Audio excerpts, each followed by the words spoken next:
What if the greatest enemy you need to defeat is inside you?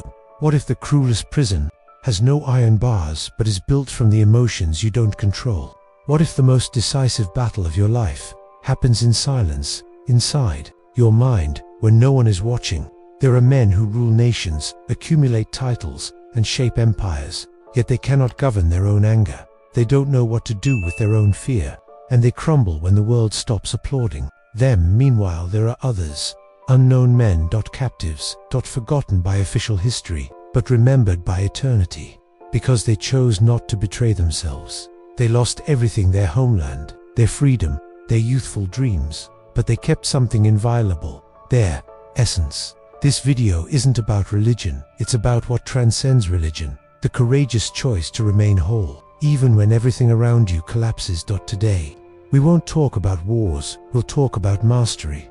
Mastery of the mind, mastery of time, mastery of oneself. This is a journey for those who've already understood that true power doesn't shout, it endures, it doesn't destroy, it builds from within.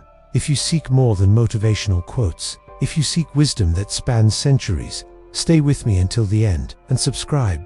Because here, every story is a seed planted in silence, one that blooms in the hearts of those who are ready. Today, we'll uncover the Stoic message behind You'll never conquer the world until you conquer yourself. The Stoic lesson from the Babylonian exile. Jerusalem fell. The year was 586 BC. The sky was colorless. Dust rose alongside the muffled cries of those who resisted but knew they were defeated. The Babylonian Empire, led by Nebuchadnezzar, advanced with surgical precision, devastating what was once sacred. The temple was desecrated, the walls consumed by flames, and the noblest men of Judah were chained as trophies for a foreign king. Among them was a young man named Daniel. Daniel wasn't a warrior. He wielded no sword, commanded no armies, and wasn't a son of the common people. He was of royal lineage, but in this new reality, that meant nothing. He was forcibly taken from the land he knew, separated from his culture, faith, and language, torn from everything that shaped his identity. In its place, they gave him a new name, a new language, a new role, servant to the king of Babylon. Yet there was something no one could take away, something silent, unshakable as stone. Daniel still knew who he was and, more importantly, who he chose to be. For Daniel, the greatest captivity wasn't Babylon.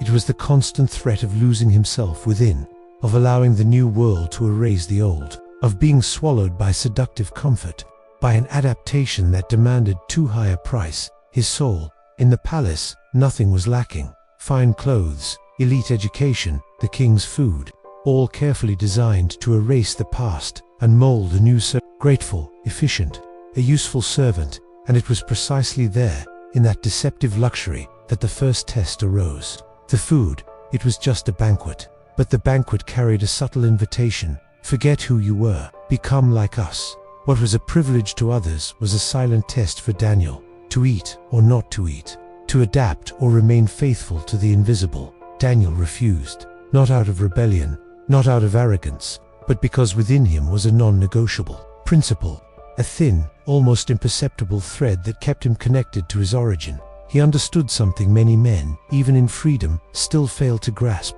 If he didn't master himself in that small gesture, he would master nothing else. Daniel made no spectacle. He didn't preach. He didn't try to convince others. He simply chose, in silence, to resist. And this resistance wasn't a denial of the present. It was an act of self-mastery. A man who can say no when everything around him says yes is a man who has already begun to win within. Days turned, 2 weeks, weeks turned to years, and Daniel remained steadfast. While many dissolved into the new culture, he grew stronger. He fasted while the world feasted. He prayed while the world slept. He observed, listened, reflected, and in that constant silence, he cultivated a strength that went unnoticed until it was needed. Decades passed, kingdoms changed, kings died, but Daniel endured. Now an old man, white hair, steady gaze, a respected advisor to emperors. How was this possible? How did a young captive become a voice heard in the halls of power? Not by strength, not by charisma, but by integrity. Daniel never betrayed himself. He never surrendered what was hardest to keep, his identity, his fidelity to what he believed. And here, the lesson deepens. Daniel didn't defeat his enemies with a sword. He didn't free his people with miracles. He didn't tear down walls with shouts. He won by mastering the only thing that can truly be mastered, himself. Daniel's story is at its core Stoic, not because it carries the name of Greek philosophers, but because he lived their principles before they were even systematized. In a foreign land, under constant pressure, with no promise of reward or glory, he did what the Stoics would call acting in accordance with reason and virtue, even in adversity. He accepted the reality he couldn't change but refused to be shaped by it. He resisted not with hatred, but with constancy. He obeyed outwardly, but never submitted inwardly. He adapted externally, but remained unshakable within. Too many. Daniel was just another survivor. But in the eyes of silent history, kind that doesn't shout from the pages of books, he was a master of self-discipline. Someone who understood early that true power isn't in what you conquer outwardly, but in what you preserve inwardly. His journey proves that you don't need to escape Babylon to be free. It's possible to be a captive and still be sovereign. This reveals itself in every small choice, in every quiet no, in every act of silent fidelity, in every prayer whispered when no one was watching, in every decision to stand firm when escape seemed easier. Daniel chose the narrow path, and because of that, he became immense, not because of the circumstances around him, but because of the fortress he built within. Contrary to what many think, this isn't a tale of miracles. It's a living treatise on integrity, self-mastery, and inner resistance. Daniel symbolizes a strength the modern world tries to forget, the strength of those who choose what's right, even when wrong is more convenient, of those who build an invisible temple within themselves and dwell in it at peace. Daniel's story teaches us that we don't need spotlights to be great, that the greatest victories aren't public, they're internal, and that the men who change the world usually start by mastering their own hearts. Because in the end, Babylon may take everything: your home, your name, your language, your apparent future. But there's one thing no one can take away: the mastery you conquer within yourself, one small gesture at a time. What Daniel experienced in the Babylonian exile is a direct reflection of what the Stoics, centuries later, would define as the essence of inner freedom. For the Stoics, true freedom isn't the absence of chains on the body, it's the absence of slavery in the soul. Daniel, even as a captive, even displaced from his homeland, demonstrated what Epictetus considered the highest form of power: self-mastery amid chaos. No man is free who is not master of himself. Epictetus spoke as a freed slave. He knew the weight of external oppression, but he also knew none of it mattered if a man had control over his impulses, his desires, and his fears. Daniel, like Epictetus, did not choose exile. He did not ask to be torn from his culture. He had no voice when he was taken as a prisoner, but he had a voice when he faced his first great choice: adapt or remain, surrender or resist. This is the key to Stoic philosophy. It's not what happens to you that defines your destiny. It's how you react. Events are neutral. It's the meaning we assign to them that shapes our character. Daniel was thrown into an environment that pushed him day after day, further from his essence. But instead of dissolving, he turned inward, and in the silence of his most intimate decision, refusing the king's food, he chose to remain master of himself. Difficulty shows what men are. Therefore, when a challenge confronts you, remember, this is where you will be seen. When Seneca speaks of difficulty as the test of character, he describes the exact turning point Daniel faced. The king's table was abundant, a symbol of pleasure, power, and privilege. To refuse that food was to refuse not just a meal, but the system itself. It was a declaration that there was something more valuable than flavors, comfort, or acceptance. It was saying, I am more than this.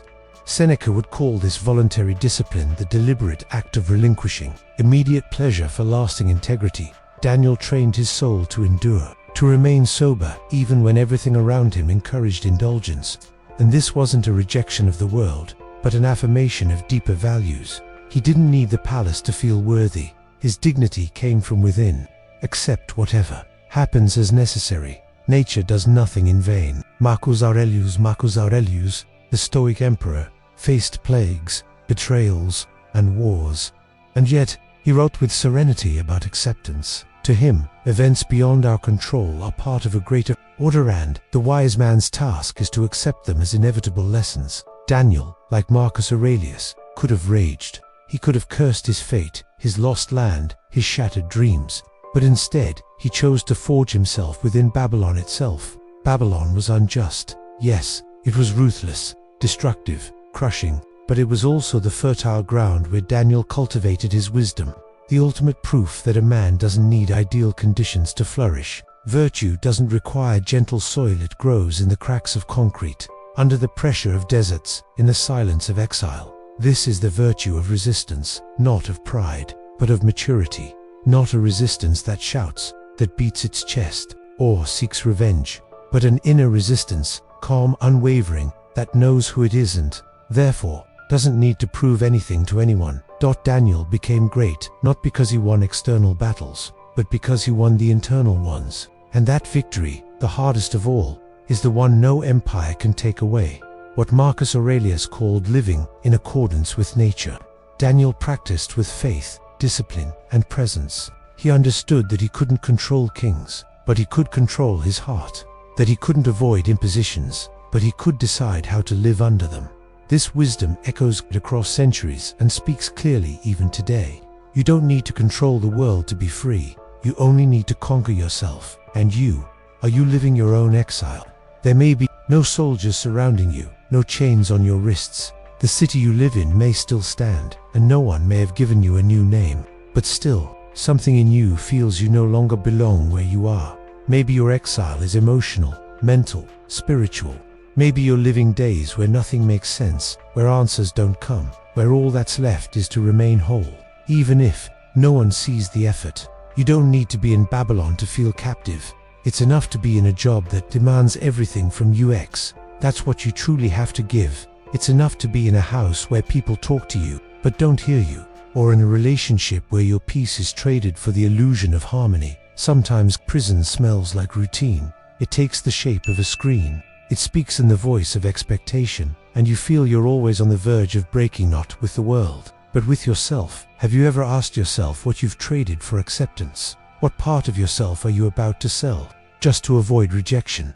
Maybe you've silenced dreams, or maybe you're pretending to be someone you're not, just to keep up appearances. Maybe you're about to say yes to something that, deep down, you know costs you too much, and all of this happens in silence. Just as it did for Daniel. This isn't a visible war, it's an inner tension, a duel between what you feel and what the world expects you to do. Who hurt you, and you still haven't forgiven.